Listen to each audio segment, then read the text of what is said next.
تو قرآن کہتا ہے اگر ہم رزق کی فراوانی کر دیں اور ساری پریشانیاں ختم کر دیں تو شکر گزاری کے بجائے کیا پیدا ہوگا؟ بغاوت پیدا ہوگی، نافرمان بن جائیں گے۔ اس سے ہمیں ایک اصول یہ پتا چلا کہ پیٹ بھر کے شکر ادا، پیٹ بھرے ہوئے کا شکر ادا کرنا مشکل، خالی پیٹ شکر ادا کرنا آسان ہے۔ سمجھتے ہو بات؟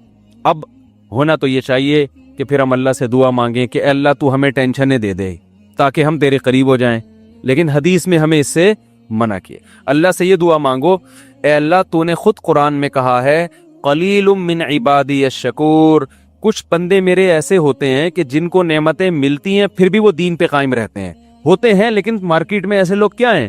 تھوڑے ہیں، بہت کم ہوتے ہیں، زیادہ تر تو پریشان حال ہی دین کی طرف آتا ہے۔ لیکن اے اللہ تو نے خود قرآن میں کہا کہ 100% لوگ کبھی بھی خراب نہیں ہوتے، کچھ ایسے بھی ہوتے ہیں۔ اور اللہ نے یہ داؤد علیہ السلام کو کہا کیونکہ داؤد علیہ السلام کی زندگی ٹینشن فری۔ داؤد علیہ السلام نے میدان جنگ میں جالوت کو قتل کیا نا، بڑی بہادری دکھائی، تو ٹینشن میں زندگی گزاری، ظاہر ہے انہوں نے ٹریننگ کی، جہاد کی، میدان جنگ میں جان ہتھیلی پر رکھ کر لڑے، تو اللہ کو آپ پر اتنا پیار آیا کہ اللہ نے آپ کو نبوت بھی دے دی اور بادشاہ بھی بنا دی اللہ نے۔ اس کے بعد داؤد علیہ السلام کی ٹینشنیں کیا ہو گئیں؟ دولت کی ریل پیل اور حکومت، خلافت۔ تو قرآن کہتا ہے اے داؤد اللہ کا اب آپ نے شکر ادا کرنا ہے، ناشکری نہیں کرنی۔ ایسا نہ ہو کہ اب آپ کا لائف اسٹائل ہی چینج ہو جائے۔ پہلے آپ عبادت گزار تھے، دن میں روزے رکھتے تھے، رات کو تہجد پڑھتے تھے۔ داؤد علیہ السلام، حدیث میں آتا ہے سب سے بہتر روزہ وہ ہے جو داؤد علیہ السلام رکھا کرتے تھے۔ پوری زندگی داؤد علیہ السلام نے ایسے روزہ رکھا ہے، ایک دن روزہ ایک دن ناغا، ایک دن روزہ ایک دن ناغا، پوری زندگی۔ کیوں یہ سب سے افضل روزہ کیوں ہے؟ اس لیے کہ روزے کا جو بنیادی مقصد ہے نا، وہ اپنے جسم کو کمزور کرنا نہیں ہے، سمجھ رہے ہو؟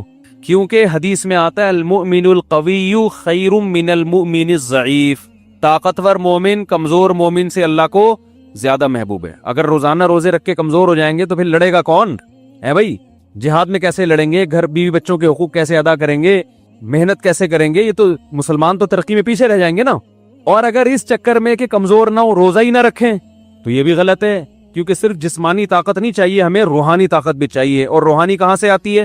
وہ تو روزہ رکھنے سے آتی ہے۔ روزہ آپ کو خواہشات سے کیا کرتا ہے؟ روکتا ہے۔ روٹی کھانے کا دل چاہ رہا ہے، نہیں کھا رہے آپ، تو آپ میں اپنے نفس کے خلاف ایک قوت پیدا ہوتی ہے۔ بھائی دنیا میں سب سے بڑے مسئلہ یہی ہے نا کہ جو دل چاہتا ہے بس کرنے کا سوچتا ہے انسان، اب قوت برداشت ہی ختم ہو گئی ہے نا۔ تو روزہ کا مقصد کیا ہوتا ہے؟ خواہشات پہ کنٹرول کرنا۔ علماء کہتے ہیں کہ اگر ڈیلی آپ روزہ رکھیں گے نا تو خواہشات پہ کنٹرول کرتے کرتے اسی کی عادت ہو جائے گی روزے کی، پھر زیادہ روٹی اور ان چیزوں کی طرف دھیان ہی نہیں جائے گا آپ کا، سمجھتے ہو؟ تو اس سے کیا ہوگا کہ جسم تو کمزور ہونا شروع ہوگا کیونکہ ڈیلی روزہ ہو رہا ہے، روحانی قوت اس طرح سے بڑھے گی نہیں کیونکہ اب یوز ٹو ہو گئے نا، عادی ہو گئے آپ۔ تو وہ کہتے ہیں ایک دن چھوڑ کے روزہ رکھنے میں کیا ہوتا ہے کہ عادت پڑتی نہیں ہے روزے کی، جسم بھی کمزور نہیں ہوتا کیونکہ آج نہیں کھایا تو کل کھاؤ گے آپ، باڈی صحیح سیٹ رہتی ہے۔ لیکن ٹینشن اتنی ہوتی ہے نا کہ روزے کی عادت پڑتی نہیں ہے آپ کو، ایک دن رکھا ایک دن چھوڑ دیا، پھر دوبارہ رکھنا بڑا مشکل ہوتا ہے۔ بھائی رمضان میں ہم کنٹینیو رکھ لیتے ہیں نا عادت، 10-15 دن کے بعد تو ایسے عادت پڑتی ہے پتہ ہی نہیں چل رہا ہوتا، لیکن ایک دن رکھنا پھر ایک دن چھوڑنا پھر اگلے دن رکھنا پھر اگلے دن، روٹین میں نہیں آتی یہ چیز، جو چیز روٹین میں نہیں ہوتی اس کا کرنا بہت مشکل ہوتا ہے۔ تو اس لیے حدیث میں آتا ہے سب سے افضل روزہ کون سا تھا؟ داؤد علیہ السلام۔ ایک دن روزہ ایک، اور آپ کر کے دیکھیں آدمی ہل جاتا ہے، وہ نہیں ہوتا، اس سے عادت ہی نہیں پڑتی نا اس کی۔ تو کیسے اللہ کی عبادت کرتے تھے؟ تو اللہ نے قرآن میں داؤد علیہ السلام سے کیا فرمایا؟ اعملوا آل داؤد شکرا، داؤد اور آپ کی آل، آپ کا خاندان، کیونکہ داؤد علیہ السلام کو جب حکومت ملی تو خاندان بھی غریبی میں فائدہ اٹھاتا ہے نا، اس سے ان کی بھی عزت ہوتی ہے، بھائی شاہی خاندان کے لوگ ہیں۔ تو اللہ کہہ رہا ہے کہ اے داؤد آپ نے اللہ کا شکر ادا کرنا ہے، ان نعمتوں میں پڑھ کے اللہ سے غافل نہیں ہونا۔ آگے اللہ نے کیا فرمایا؟ قلیل من عبادی الشکور، میرے بندوں میں بہت تھوڑے شکر گزار ہوتے ہیں، خالی پیٹ رہ کے مسائل میں گھرے ہوئے تو بہت ہیں جو مجھے یاد کرتے ہیں، خوش و خرم زندگی گزار کے بھی مجھے یاد کریں، ایسے بندے مارکیٹ میں کیا ہیں؟ شارٹ ہیں۔ تو اللہ سے یہ دعا نہیں کرنی چاہیے کہ اللہ تو ہمیں ٹینشنیں دے تاکہ ہم تجھے بھولیں نہیں، یہ دعا کرنی چاہیے اے اللہ تو ہمیں داؤد علیہ السلام کی طرح نعمتوں میں ڈبو دے ہمیں، اور پھر ہمیں شکر کی توفیق بھی بولو عطا کر۔ وجہ کیا ہے؟ ٹینشنیں مانگنا یہ عبودیت کے خلاف ہے، ہم اللہ کے غلام ہیں نا، غلام بھیک مانگتا ہوا اچھا لگتا ہے, ٹینشن مانگتا ہوا اچھا نہیں لگتا. کوئی بھیکاری آئے آپ کے گھر پہ اور آپ کو اس پہ ترس آیا اور وہ کہہ رہا ہے کہ ایسا کرو کہ میری جیب میں جو 50 روپے بھیک کے جمع وہ بھی نکال لو مجھ سے, میں چاہ رہا ہوں میرے اندر کانفیڈنس پیدا ہو, تو آپ اس کو بھیکاری سمجھو گے؟ بھیکاری تھوڑی سمجھو گے. تو انسان کے سامنے تو بھیکاری نہ بنے, لیکن اللہ کے سامنے کیسا بنے؟ اللہ کے سامنے بھائی ہم تو بھیکاری ہیں, ہماری کیا حیثیت ہے. حضرت ایوب علیہ السلام پر سونے کی ٹڈیوں کی بارش ہوئی ہے, حدیث میں آتا ہے سونے کی ٹڈیاں. حالانکہ اللہ نے ایوب علیہ السلام کو جب شفا دی نا تو بہت مال سے نوازا, ان کے اہل و عیال بھی لوٹا دیے, مال بھی دے دیا اللہ نے ان کو. تو اب سونے کی ٹڈیاں برس رہی ہیں. حضرت ایوب علیہ السلام نے ساری ٹڈیوں کو جمع کر رہے ہیں جھولی میں نا, ایک بھی نہیں چھوڑوں گا میں, اس کو بیچوں گا مارکیٹ میں جا کے, یا اس سے درہم بناؤں گا, دینار بناؤں گا. اللہ نے حضرت ایوب سے کہا کہ ایوب ہم نے تو آپ کو مستغنی کر دیا, اس سے اتنی دولت دے دی, اب آپ ایسے جمع کر رہے ہیں. تو انہوں نے فرمایا اللہ میں تیری رحمت سے مستغنی نہیں ہوں. کوئی اور یہ بھیک دے رہا ہوتا نا, نہیں ہے بھائی, رکھا اپنے پاس. جیسے سلیمان علیہ السلام سے ملکہ سبا نے کہا نا کہ یہ ہدیے ودیے لے لو اور اب چپ کر کے بیٹھ جائیں, مجھے دوبارہ تبلیغ نہ کرنا. سلیمان علیہ السلام نے سارے گفٹ واپس کیے ہیں, کیونکہ انسان کی طرف سے آئے تھے نا. بادشاہ کو گفٹ مل رہا ہے ایک بادشاہ کی طرف سے بطور رشوت کے. ملکہ سبا کہنا چاہ رہی ہے کہ آپ دوبارہ مجھے تبلیغ کی کوشش نہ کریں, پیسے چاہیے یہ لیں, ٹھیک ہے نا. بے یار کیا ہو گیا, آپ لوگ یہاں کچھ ایسے دیکھ رہے ہوتے ہیں جیسے انہوں نے کبھی سلیمان علیہ السلام کا واقعہ سنا ہی نہیں. سلیمان علیہ السلام نے, ملکہ جلدی سے بتا رہا ہوں تاکہ بیان بہت لمبا ہو گیا, ختم کر رہا ہوں بیان. سلیمان علیہ السلام نے ملکہ سبا کو خط لکھا, ہدہد نے آ کے بتایا اتنی بڑی حکومت ہے, سورج کو سجدہ کرتی ہے. سلیمان علیہ السلام نے ملکہ سبا کو ہدہد کے ذریعے خط بھیجا, اللہ تعالی علیہ واتونی مسلمین. ان شارٹ بات کہ بسم اللہ الرحمن الرحیم, اس اللہ کے نام سے جو بڑا مہربان نہایت رحم کرنے والا ہے. انہو من سلیمان, سلیمان کی طرف سے یہ خط ہے. اللہ تعالی علیہ, سرکشی مت کرو, واتونی مسلمین, بندی بن کے چلی آؤ. وہ ایک دم ڈر گئی, بھائی یہ کون سا انداز ہے بھائی, یہ تو بہت ہی کوئی پاورفل بادشاہ ہو تو اس اسٹائل میں بات کرے گا نا.